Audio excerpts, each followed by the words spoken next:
Weddings make people pretend things are simpler than they are. That morning I stood in front of my closet longer than necessary, deciding between two suits that both looked acceptable but not celebratory. I finally picked the darker one. It felt safer. My sister and I had never been particularly close, but we weren't openly hostile either. Our relationship lived in that quiet space where you show up for important events and try not to reopen old things. The check had taken me longer to decide on.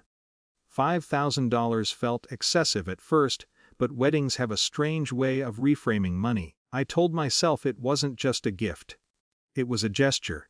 A way to show that whatever distance existed between us didn't mean I wished her badly. I sealed the envelope the night before. By the time I arrived at the venue, the ceremony had already begun.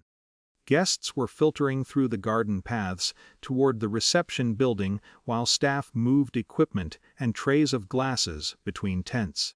Near the entrance stood a folding table where an usher handed out bright neon wristbands. At first I assumed it was something logistical, maybe for drinks or seating sections. When it was my turn, the usher looked briefly at a list, then picked up one of the neon bands and looped it around my wrist. "Just keep this on," he said politely. "What's it for?" I asked. "It means you won't be going into the reception hall." He said it the way someone explains a parking rule. Casual. Procedural. I thought he'd made a mistake. "I'm here for the wedding," I said. Before he could respond, one of the bridesmaids walked past us carrying a clipboard. She heard enough of the exchange to pause. "Oh," she said, glancing at my wristband. "Yeah, those are for non-essential guests." She smiled slightly when she said it, like she was sharing a harmless inside joke. "Ceremonies open seating outside," she added. "Reception dinners inside." Then she kept walking. For a moment I didn't move. Around me people continued flowing toward the reception building. A photographer rolled equipment through the doors. A hairstylist I recognized from earlier in the day was laughing with someone as she walked inside. No wristband. I looked down at mine again. Bright neon, impossible to ignore. The realization didn't arrive all at once. It unfolded slowly, piece by piece, like noticing something wrong with a picture the longer you stare at it. This wasn't about space or logistics. Someone had made a list, and my name had ended up on the wrong side of it. Part of me considered walking inside anyway, finding my sister and asking directly.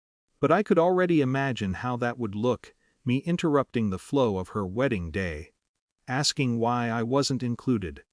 It would turn into a scene, or worse, a quiet explanation about capacity that everyone would politely accept while I pretended to understand. Instead I stepped aside and watched the entrance. Guests handed envelopes to the gift table before heading inside. Wrapped boxes stacked neatly beside it. A card box sat in the center. I had placed my envelope there about 15 minutes earlier. $5,000. A gesture. I stood there longer than necessary, thinking about the small history my sister and I carried. The careful distance we'd both maintained for years. All the times it had been easier to say nothing rather than push against whatever quiet boundaries had formed between us. Then something very simple occurred to me. If I wasn't essential to the reception, maybe the gift wasn't essential either. The gift table was unattended for the moment. People were moving toward the cocktail hour, and the music from inside the hall had started drifting outside. I walked over, scanned the envelopes until I saw mine, and picked it up. No one stopped me. I slipped it back into my jacket pocket and turned toward the parking area. I had just reached the gravel path leading away from the venue when I heard my name. Loud. Urgent. I turned. My sister was coming toward me across the lawn, lifting the edge of her dress so she could walk faster. A few guests nearby had noticed and were watching. "What are you doing?" she said when she reached me. She looked flushed, not angry exactly, but rattled. I gestured slightly toward my pocket. Taking my gift back. Her eyes narrowed. "You can't do that." "I already did." She glanced around quickly, aware of the small audience that had formed. Why would you do something like that today? She asked, lowering her voice. I held up my wrist. The neon band caught the sunlight, for non-essential guests, right? She didn't answer immediately. For the first time since the conversation started, she actually looked at the wristband. That's just how the seating worked out, she said. Then the gift doesn't really fit, I replied. I kept my tone even.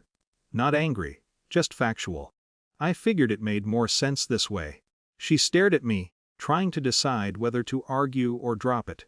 Behind her, guests were still moving in and out of the reception hall. The music inside had grown louder. Finally she exhaled. You're really leaving? Yes. For a moment it looked like she might say something else. Something heavier, but the moment passed. Someone inside called her name. She looked back toward the building, then at me again. I nodded once, more out of habit than affection. Then I walked to my car. Driving away, I expected to feel dramatic about it, angry, vindicated, something. Instead I just felt steady.